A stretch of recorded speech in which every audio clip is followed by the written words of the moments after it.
তামিলনাড়ুর রাজনীতিতে নাটকীয়তা যেন থামছেই না।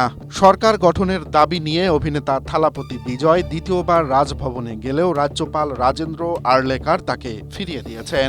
রাজ্যপালের সাফ কথা মুখে বললে হবে না, অন্তত ১১৮ জন বিধায়কের সইসহ সমর্থনের প্রমাণ দেখাতে হবে।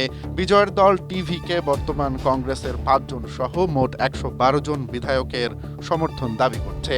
কিন্তু তামিলনাড়ু বিধানসভায় সংখ্যাগরিষ্ঠতার জন্য প্রয়োজন ১১৮টি আসন, অর্থাৎ বিজয় এখনও ম্যাজিক ফিগার থেকে ৬টি আসন দূরে আছেন। রাজ্যপাল জানিয়েছেন, সরকার যাতে দ্রুত ভেঙে না পড়ে তা নিশ্চিত করতেই তিনি লিখিত প্রমাণ চাইছেন।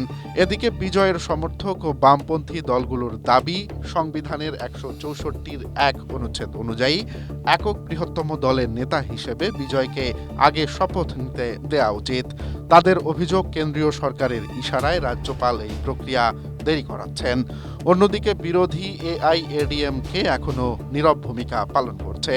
৯ মে বর্তমান বিধানসভার মেয়াদ শেষ হতে চলায় আগামী ৪৮ ঘণ্টা তামিলনাড়ুর রাজনীতির জন্য অত্যন্ত গুরুত্বপূর্ণ।